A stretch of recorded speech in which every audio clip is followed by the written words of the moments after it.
Every single time you go to the gas station, you grab that heavy metal pump handle Right. and you squeeze the trigger and you just listen to that rushing sound.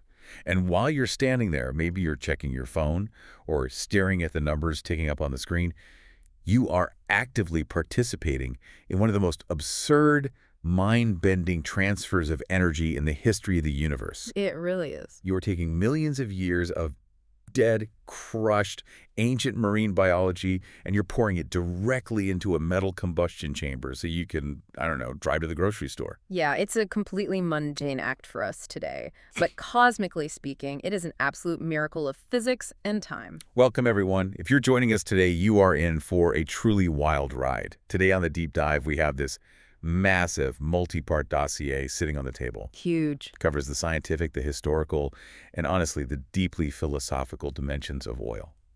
And our mission for you, the listener, isn't just to talk about what makes your car move or why gas prices fluctuate. No, definitely not. The goal of this deep dive is to understand oil as, to use a great phrase from our source material, civilization's black mirror. And that mirror reflects, well, basically everything about us. We touch oil every single day, usually without a second thought. Right. It's just everywhere. Exactly.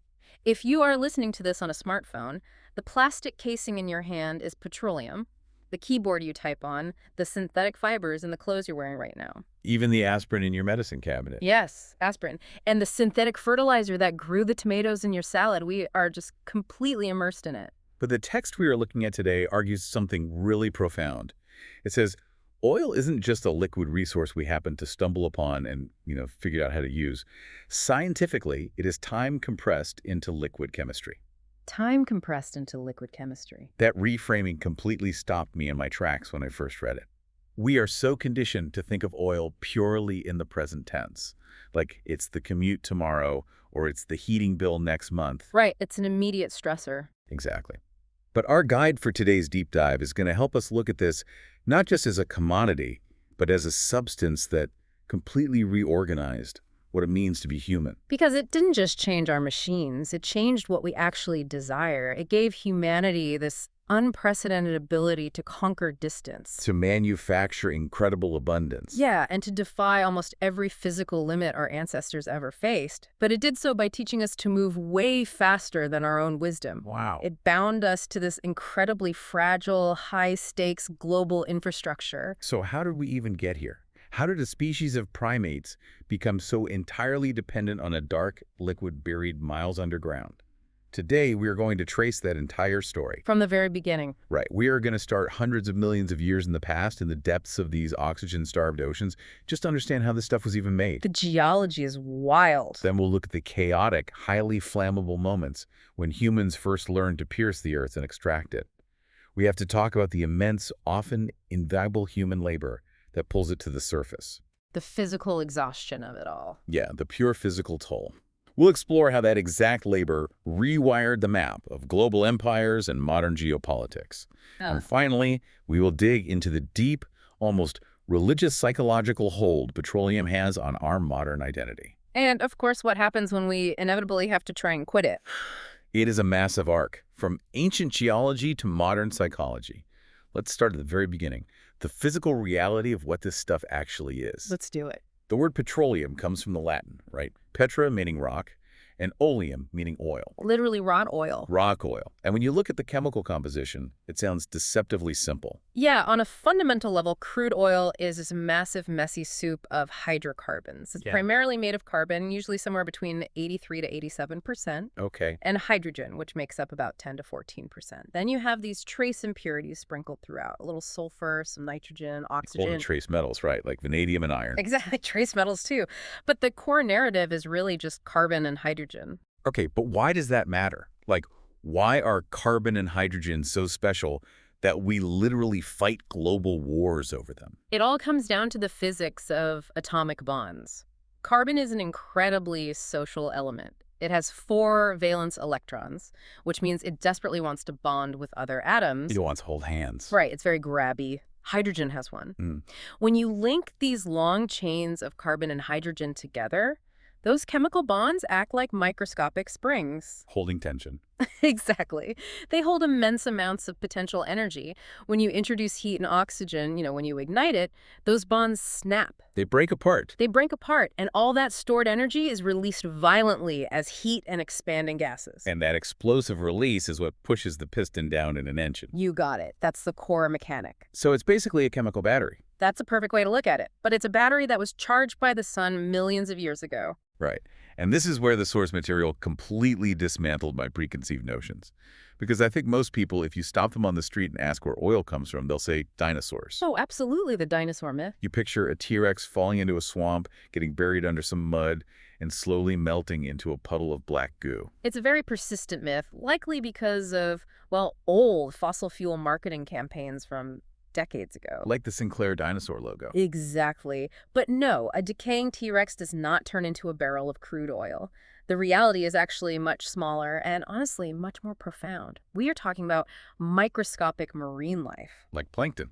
Right. Phytoplankton, zooplankton, ancient algae, trillions upon trillions of these microscopic organisms just living their lives in the sunlit layers of shallow prehistoric seas.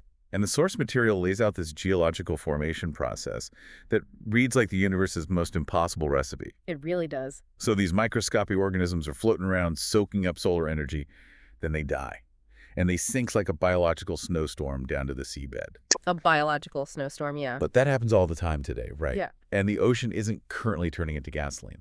What was different back then? This is where the extreme luck of planetary geology comes into play. Normally, when organic matter dies and sinks, it encounters oxygen and scavengers. It rots. Right, it just decomposes. The bacteria break it down and the carbon is released back into the environment and decomposes completely.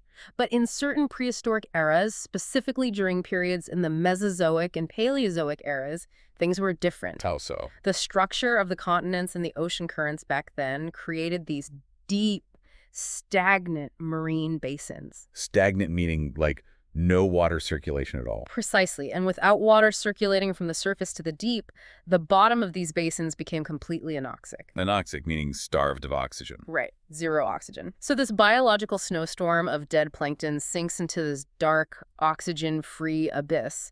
And because there is no oxygen, the bacteria that would normally cause decay literally can't survive. So the plankton simply piles up. It just accumulates, preserving all that carbon-rich cellular material intact in the mud. Okay, so we've got this massive oxygen-free mud tomb full of preserved microscopic corpses. What happens next? Well, over millions of years, rivers are constantly washing sand, silt, and clay into the ocean. That sediment piles on top of the organic mud layer. Like a blanket. A very, very heavy blanket, and as the sediment gets thicker and thicker over millions of years, it gets heavier. The organic layer is pushed deeper and deeper into the Earth's crust. And it gets hot down there. Very hot. As it goes down, the pressure from the millions of tons of rock above it increases immensely, and the ambient heat from the Earth's core begins to rise. And this heat and pressure start cooking it. The text mentions a transitional substance here called kerogen. Kerogen, yes. Wait, what actually is kerogen? Like if I were holding it in my hand right now, what would it look or feel like? Is it a liquid yet? No, it's solid. Yeah. If you held a piece of kerogen-rich source rock, it would look like a dark, dense piece of shale. Okay, just a rock. Yeah, but if you scraped it with your fingernail, it might feel slightly waxy or greasy. It's essentially the halfway point. The heat and pressure have baked the organic matter enough to drive off the water and reorganize the molecules into this waxy, complex organic solid. But it hasn't yet cracked into a liquid. Right. It's not petroleum yet. So it's like the pre-dough before you actually bake the bread. That's a really good analogy. And the baking of that bread is what geologists call the oil window. The oil window. And this is arguably the most staggering part of the entire process. For kerogen to actually transform into liquid petroleum, it has to be pushed down to a very specific depth, roughly 2 to 4 kilometers underground. Okay. And at that depth, the temperature has to sit within an incredibly narrow margin, between 60 degrees and 120 degrees Celsius. That margin is what absolutely blew my mind. The source points out that if it is too cool, say, the rock only reaches 50 degrees Celsius, nothing happens. Right, nothing. The kerogen just sits there forever as a waxy rock. But if tectonic forces push it just a little too deep and it gets hotter than 120 degrees Celsius, It's ruined. Ruined from making oil, yes. The intense heat breaks those long carbon chains completely apart. It cooks it past the liquid phase and turns it all into natural gas. So it's like a subterranean Goldilocks scenario. Exactly. It has to be hot enough to crack the massive molecules into smaller chains, but cool enough to keep those chains as a liquid. And keep in mind, this cooking process doesn't happen overnight in an oven. No, we are talking about tens of millions of years simmering in this exact temperature window. But even then, even after surviving the anoxic deep, the millions of years of burial and hitting the perfect temperature window, the oil still isn't safe, is it? Not at all. Because oil is lighter and less dense than the ancient seawater that's also trapped in the rocks around it, it naturally wants to float upward. Just like oil and vinegar dressing separating. Exactly. So as it forms, it gets squeezed out of the dense source rock and begins migrating toward the surface through porous rock, like a sponge. Sandstone or limestone. And if it just keeps migrating, what happens? It hits the surface, leaks out, and bacteria eat it. Yeah, bacteria eat it, or the lighter elements evaporate, and it degrades into a sticky tar or asphalt. So for the oil to actually survive until human beings can come along and invent the combustion engine, it has to get stuck. It has to hit a geological roadblock, a trap. Like a ceiling. Exactly. As the oil is migrating upward through the porous rock, it needs to slam into a layer of impermeable rock, a cap rock. Like a thick layer of salt or dense shale. Right. But it can't just be a flat ceiling, or the oil would just slide sideways along the bottom of it and eventually escape out the sides. That makes sense. The rock layers have to be warped or folded by tectonic forces into a dome or an anticline, basically an upside-down bowl shape. So the oil floats up, hits the dome of impermeable rock, and it's just trapped there. Trapped there under immense pressure, just waiting. When you lay it all out like that, it sounds statistically impossible. It's absurdly rare. The Earth spent 10 million to 300 million years running this highly exclusive, multi-stage chemistry experiment. You need mass biological death, zero oxygen, rapid burial, tectonic stability, the exact temperature of 60 to 120 degrees, a porous migration path, and an upside-down geological bowl to catch it. And we as a species just strolled up, poked a hole in the bowl, and burned through a massive chunk of it in a century and a half. It really puts human history into perspective. Every time you drive down the highway, you are essentially burning concentrated fossilized time. You're spending millions of years of planetary history just to go pick up dry cleaning. And for thousands of years of human history, that geological miracle just sat down there in the dark. Completely undisturbed. We walked over it, we built huge empires over it, and we had no idea it was even there. Which brings us to the next big question. How did we figure out how to pierce the vault? Right, because we didn't just wake up one day in the 1800s and decide to build an oil rig. No. Our initial relationship with oil was much more, I guess, passive. Ancient societies interacted with it purely by accident, mostly in places where those geological traps had tiny fractures. Allowing small amounts of oil or bitumen to seep naturally to the surface. In Mesopotamia, they would find these sticky tar-like pools, and they used the bitumen as mortar for their bricks. Or to waterproof the hulls of their boats. It was a very practical, localized resource. I found it really fascinating that the ancient Persians and the Byzantines actually figured out how to use early petroleum derivatives for warfare. Oh, the Greek fire. Yes. The infamous Greek fire, this terrifying liquid fire that would literally continue burning even when it was floating on water. It was a devastating psychological and tactical weapon. Imagine seeing the ocean itself on fire. Terrifying. And then you have the ancient Chinese, who showed incredible engineering prowess way before the Industrial Revolution. What they did was amazing. They were originally trying to drill for brine, salt water, to boil down into salt. But they used these long bamboo poles with heavy iron bits on the end, and they would drop them over and over, essentially smashing through the rock. Percussion drilling. Exactly. And sometimes, instead of just brine, they would hit natural gas pockets. And they actually used bamboo pipelines to pipe the natural gas over to their salt pans to fuel the fires, to boil the brine. I mean, that is a fully functional gas infrastructure using bamboo. It's brilliant engineering. But while these early uses were clever, they were localized. Right. They were novelties or specific regional tools. They weren't reshaping the entire global economy. Petroleum was not yet the bloodstream of the world. So what was the spark? What turned this from a neat waterproofing tar into the absolute foundation of modernity? The symbolic ignition point for the modern oil age is generally considered to be 1859 in a small lumber town called Titusville, Pennsylvania. Enter Edwin Drake. Enter Edwin Drake, a man who, funny enough, wasn't even a real colonel, despite calling himself Colonel Drake to impress people. He used a steam engine to power a drill and intentionally bored into the earth, specifically to find oil. And people thought he was completely insane, right? Yeah. They called it Drake's Folly. They did. At the time, if people wanted oil, they dug trenches or skimmed it off surface seeps. The idea of drilling into the solid bedrock for it seemed absurd. It was a massive waste of money. Until it wasn't. Right.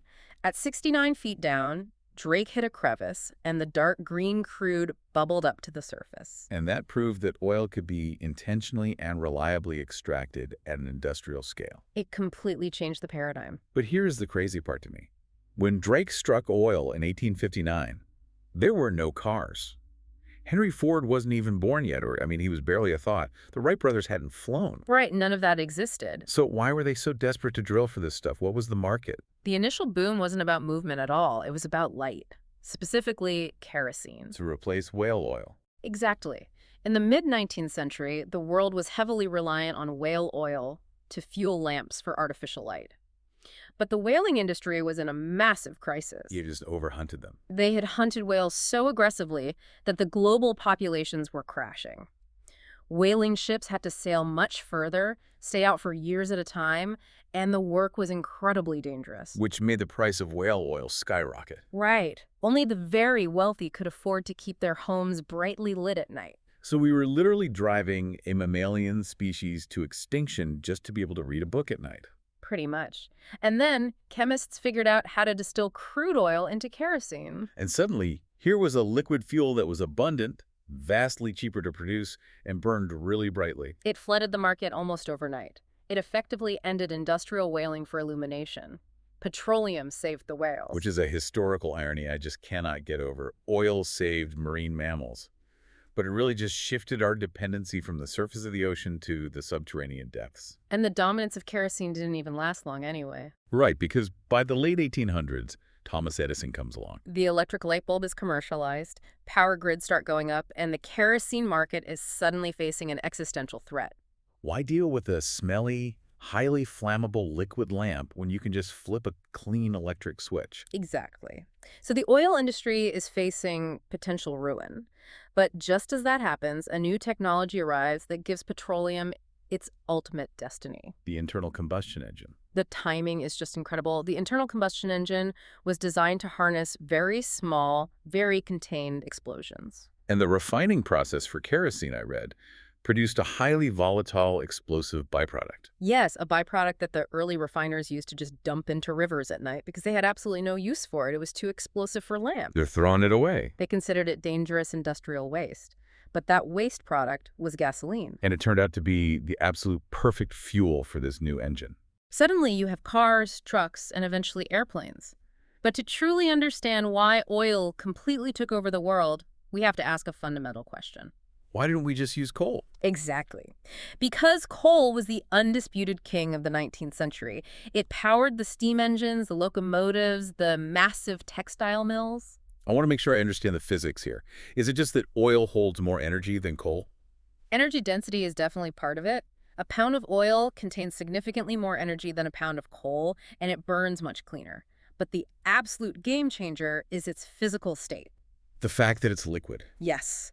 Coal is a solid rock. Right. If you want to move coal, you have to blast it out of a mine with dynamite, load it into carts with pickaxes and shovels, hoist it to the surface, load it onto a train, haul it to a factory. And then have a team of exhausted men physically shovel it into a roaring furnace 24 hours a day. The human caloric energy required just to move the fuel is staggering.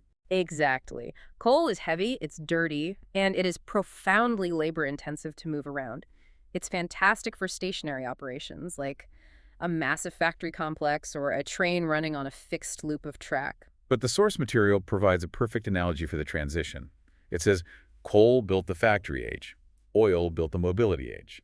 Because oil is a liquid.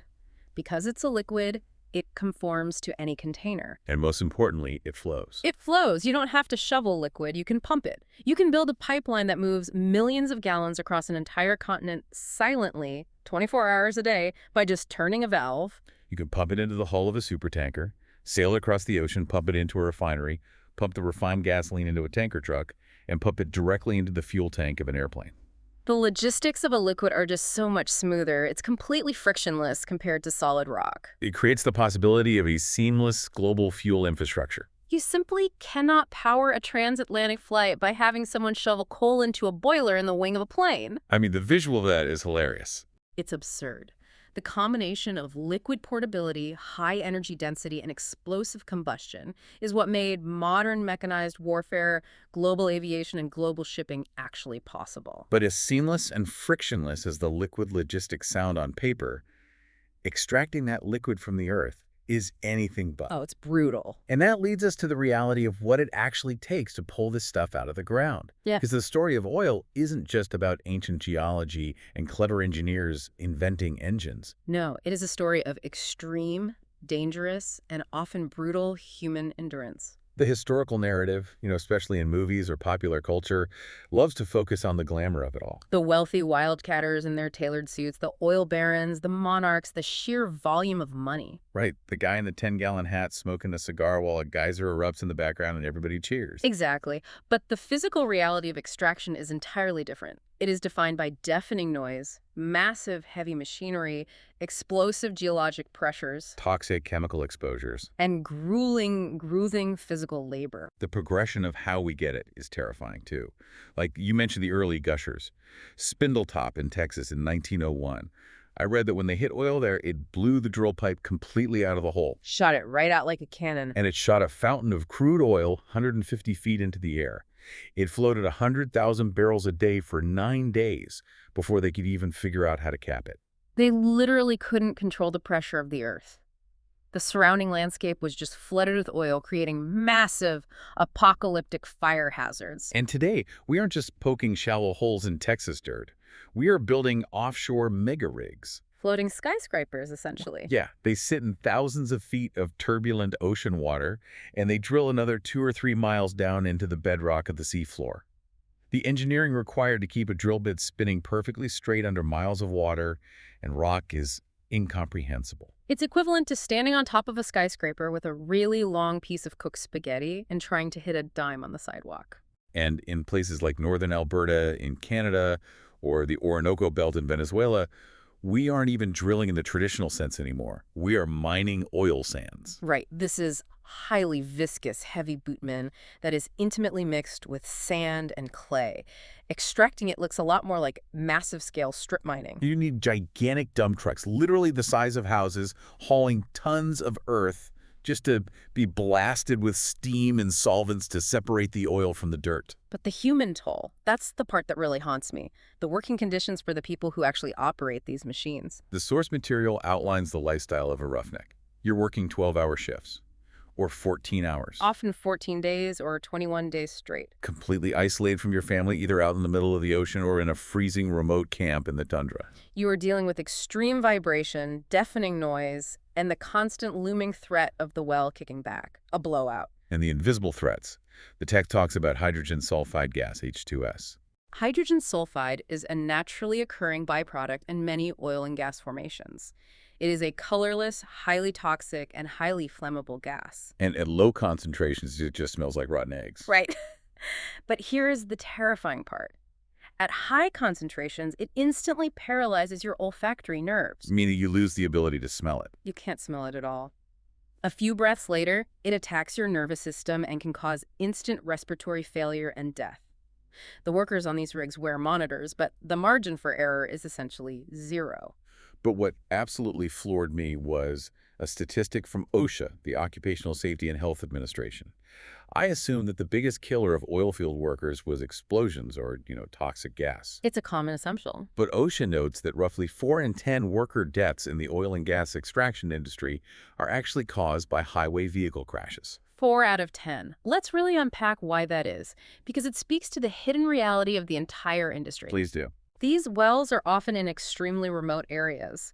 The logistics required to frack a well or maintain a site require a nonstop convoy of water trucks, sand trucks, and heavy equipment. Moving down unpaved, dangerous rural roads. Exactly. And the drivers are exhausted. Beyond exhausted. You combine the massive surge in heavy truck traffic with workers who are pulling 12 to 14-hour shifts, driving 2 hours back to a man camp at 3 in the morning.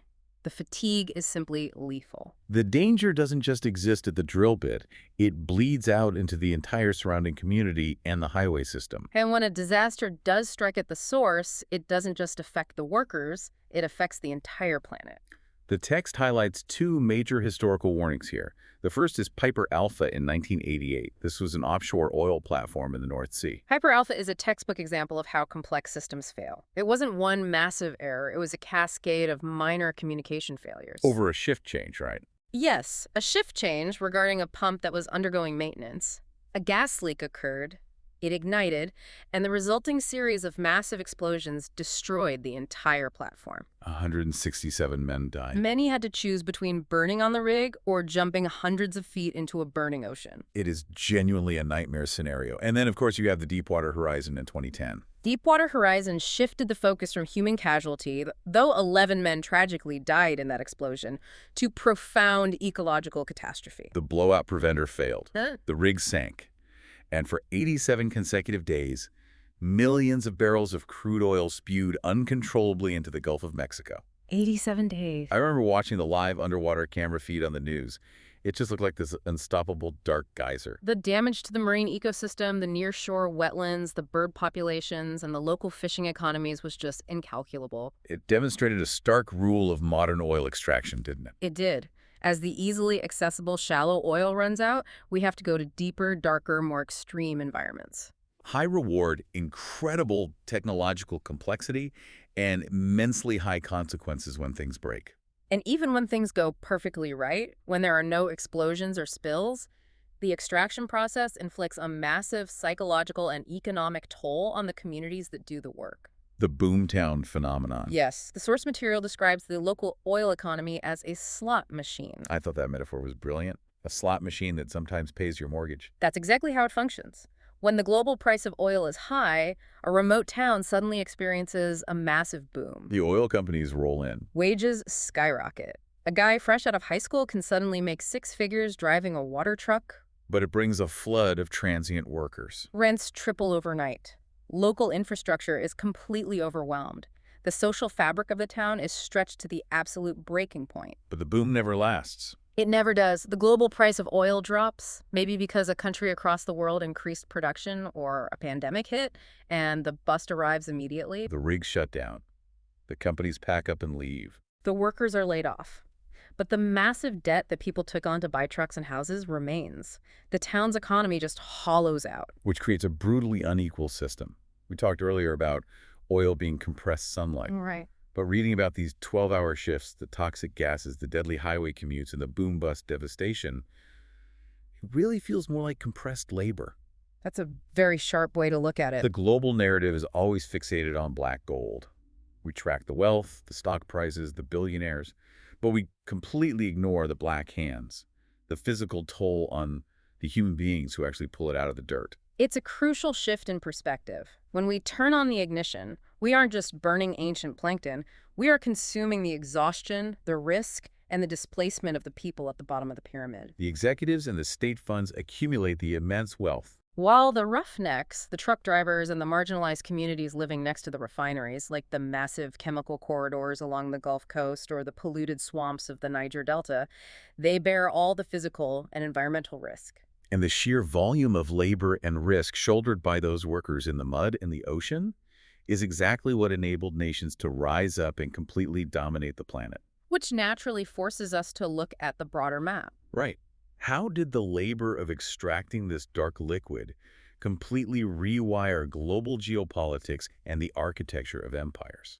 To understand the geopolitical shift, you really have to look at the world right before the oil age took off. In the era of coal, global power was largely concentrated in the nations that had massive, easily accessible coal reserves. Like Great Britain. Exactly. Great Britain built its massive global empire, its navy, and its industrial revolution on the back of British coal. Germany became an industrial titan because of its coal-rich regions like the Ruhr Valley. The map of power was drawn in coal dust. But then oil proves it's vastly superior. It's a liquid, it's highly energy dense, it fuels the internal combustion engine. And suddenly Britain looks at its map and realizes, wait, we don't have any oil. Exactly. The transition from coal to oil violently shifted the entire geopolitical center of gravity. The nations that held the oil suddenly held the keys to the future. Power shifted toward the United States, which had massive domestic reserves in places like Texas and Pennsylvania. It shifted toward Russia. And crucially, it shifted toward the Middle East. Saudi Arabia, Iran, Iraq, Kuwait, regions that had been largely ignored by the industrial powers suddenly became the most strategically important pieces of land on Earth. And this wasn't just about factory economics.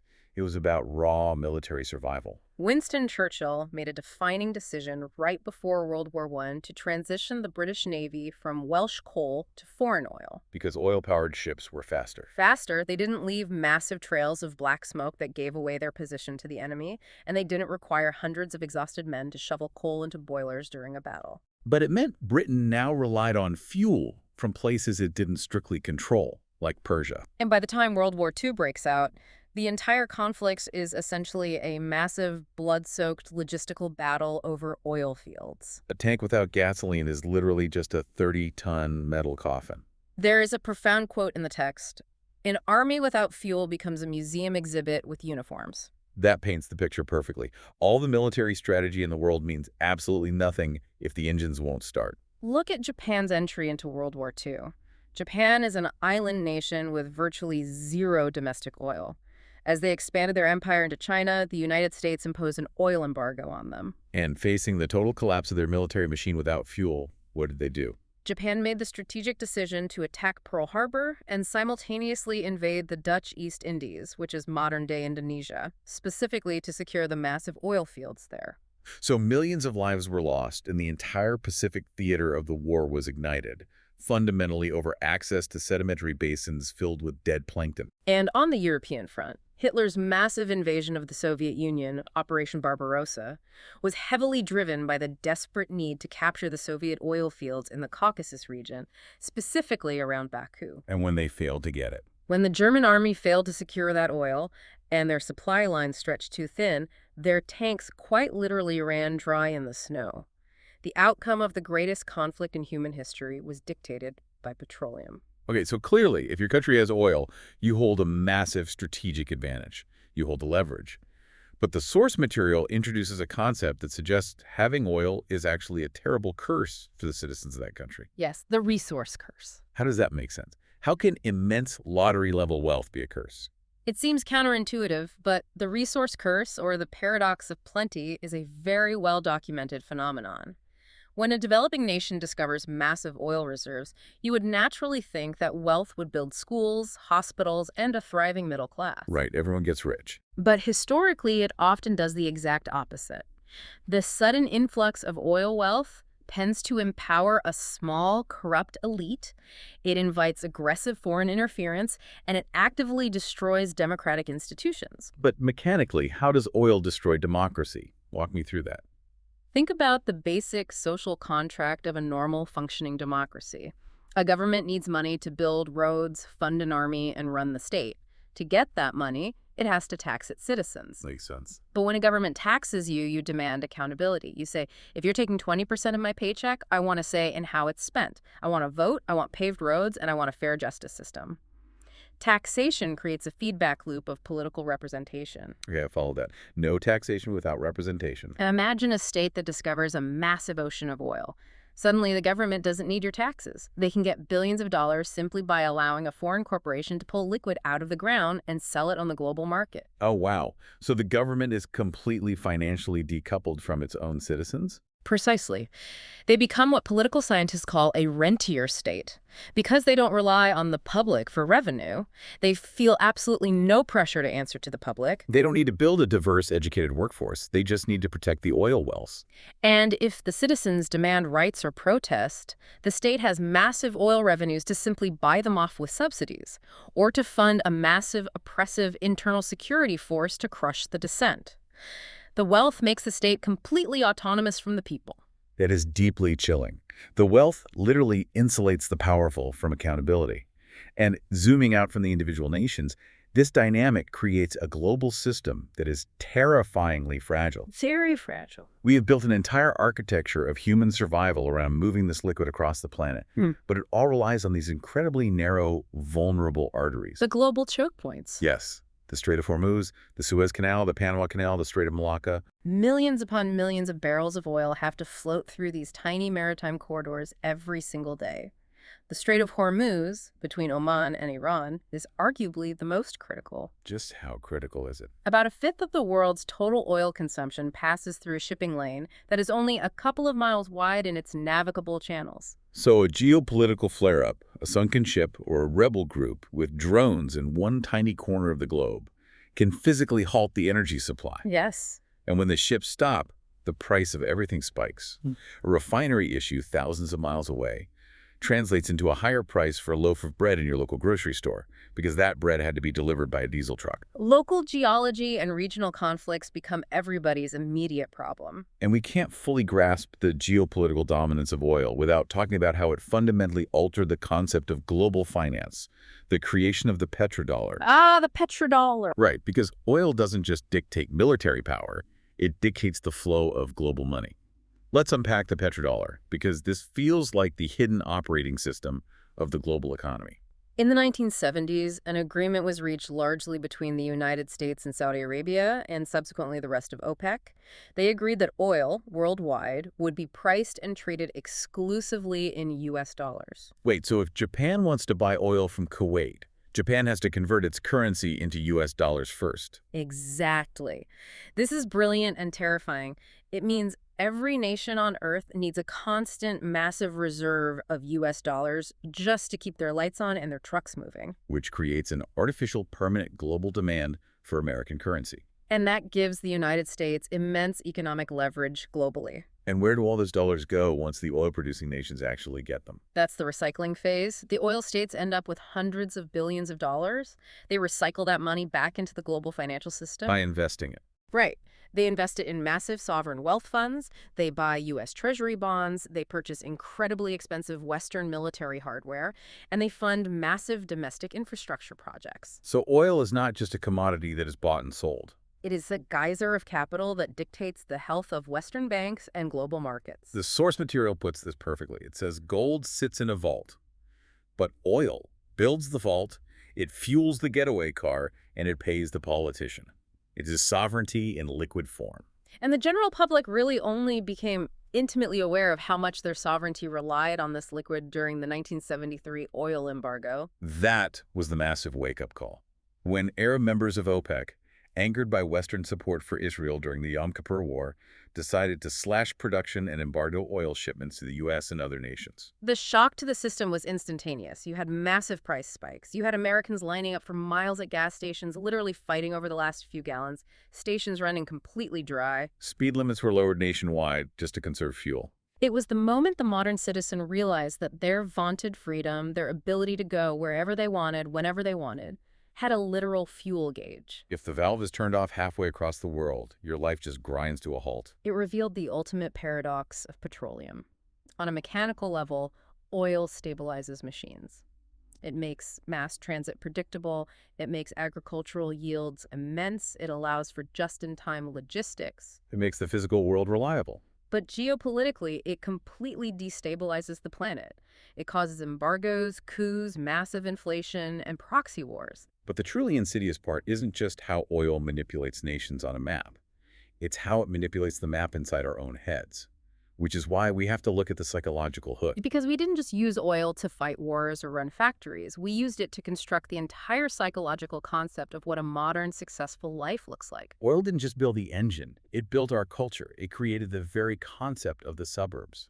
The idea that you could live 20 miles away from where you work, in a detached house with a lawn, is only possible if you have cheap, abundant gasoline to bridge that gap twice a day. It created the great American road trip.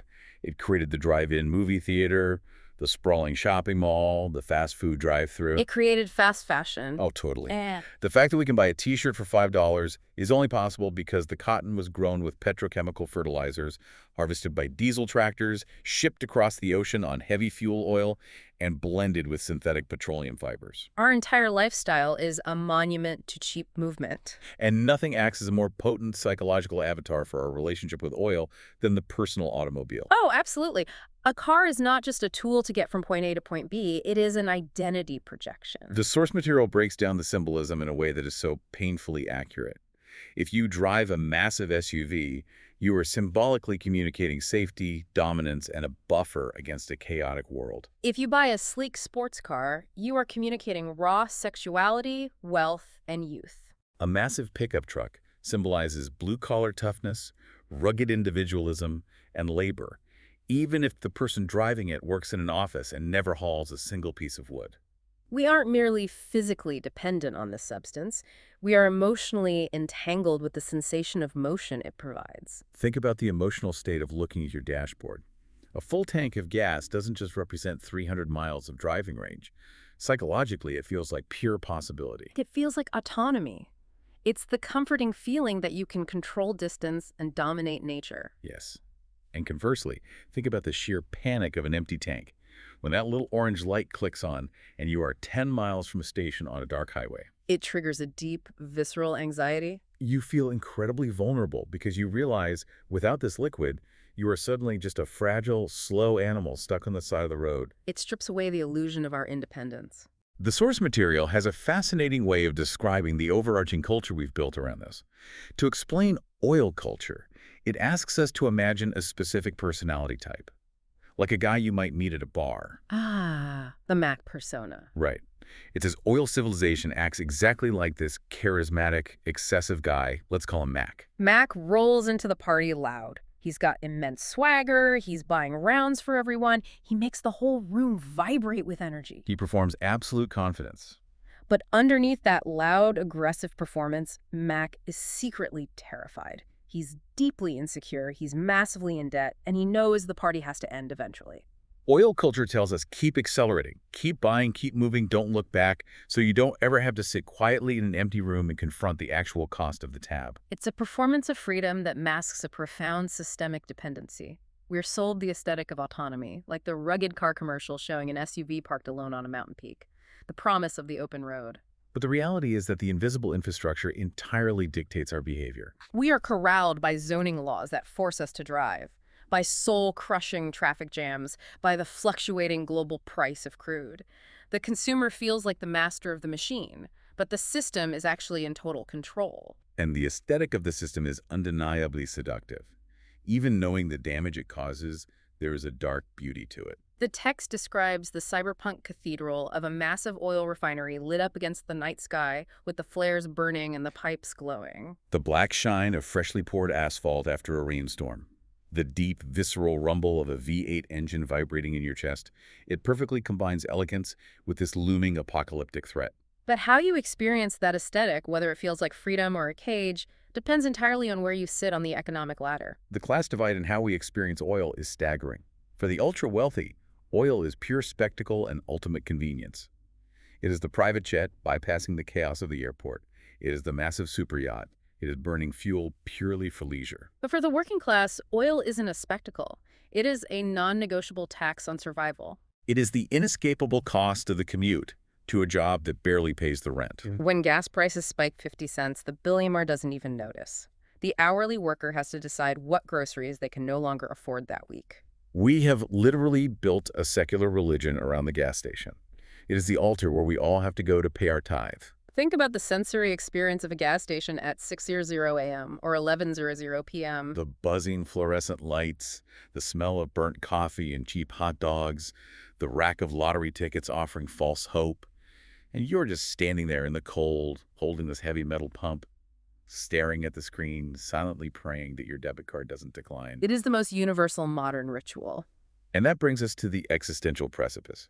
If we have built our geopolitical power, our physical infrastructure, our daily survival, and our very concept of adulthood around this singular, finite, highly destructive substance, what happens when we try to quit? This is the messy transition. And I have to admit, before reading this deep dive, I fell victim to the popular optimistic narrative.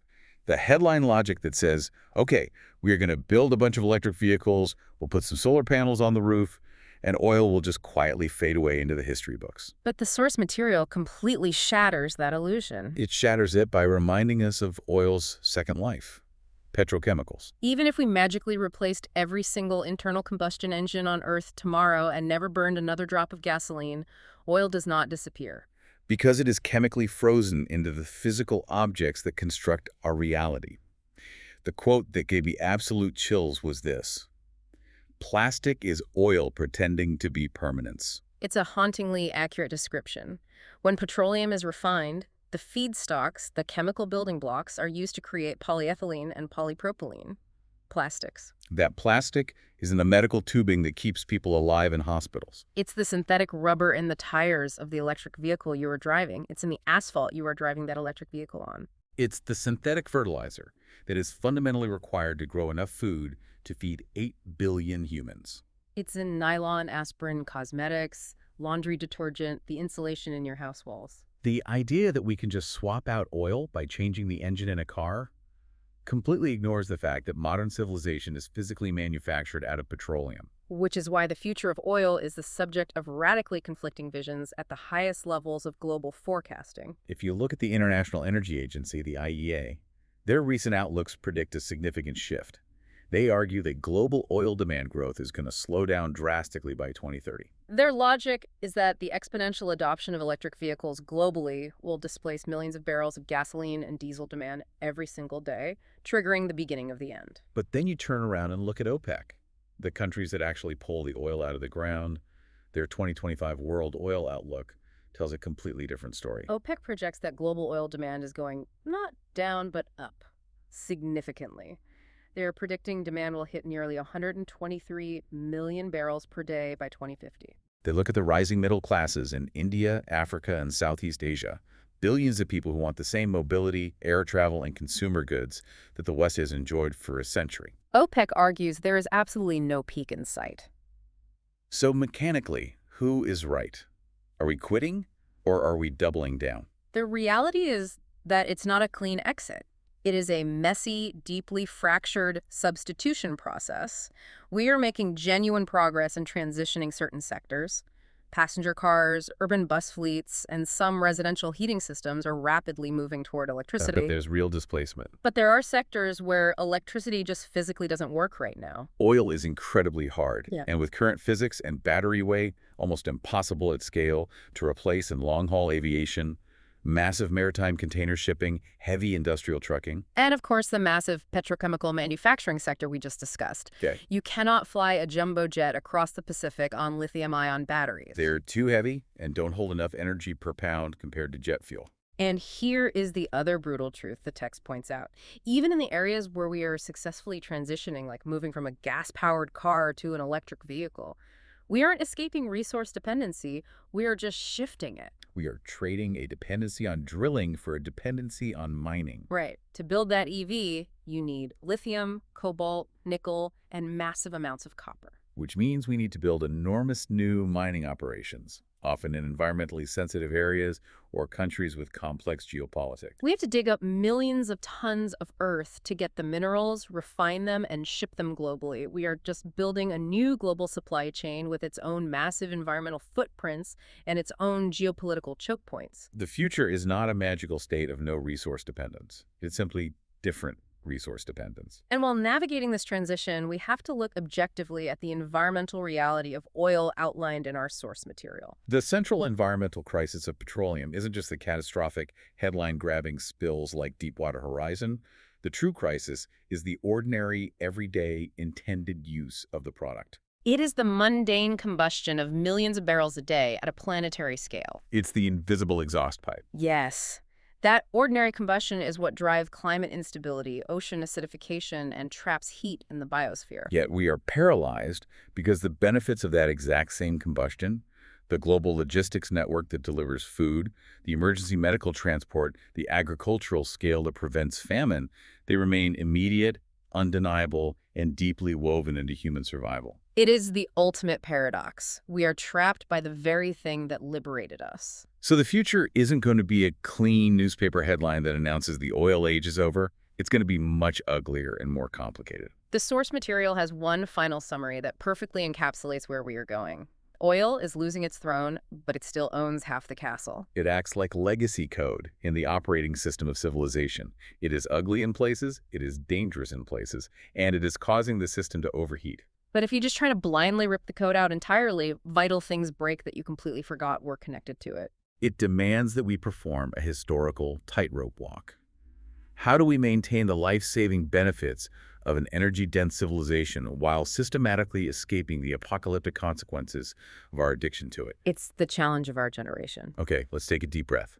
We have covered an immense amount of ground today. We really have. We started 300 million years ago, looking at microscopic algae slowly drifting down into the dark, oxygen-starved depths of prehistoric oceans, getting buried and baking under immense pressure until they cracked into liquid hydrocarbons, We traced that miraculous liquid to a lumber town in Pennsylvania in 1859. where a steam-powered drill ignited the modern era and saved the whales only to doom the atmosphere. We unpacked the grueling, dangerous physical human labor, the compressed sweat and sacrifice required to pull it from the deep ocean and the boomtown dirt. We saw how this energy density allowed empires to mechanize war, rewrite global maps, and build a petrodollar system that underpins the global economy. And we looked in the black mirror, seeing how petroleum shaped our psychology, built our suburbs, fed our anxieties, and entangled itself into the plastic and fabric of our everyday lives. The most important takeaway is that this isn't just abstract history. No, it's highly personal. Every single time you turn a key in the ignition or order a plastic-wrapped package to be delivered overnight or step onto an airplane or even swallow a pill, you are actively participating in this massive, invisible, interconnected system. You are the final destination for that ancient, transformed life. It's everywhere. We touch it every single day. Which brings me back to the thought we started with. The idea that oil taught humanity how to move faster than wisdom. It gave us the power of flight long before it gave us the gift of foresight. So as we look at the messy, complicated transition ahead, the real question isn't just an engineering problem. It isn't just about how we replace the chemical fuel inside our engines with electrons. No, it's bigger than that. The real question is, who do we have to become, as a civilization and as individuals, when ancient sunlight finally stops obeying us? That's the real challenge. Think about that the next time you are sitting in traffic, listening to the rumble of the engine. Thank you so much for joining us on this deep dive. We'll see you next time.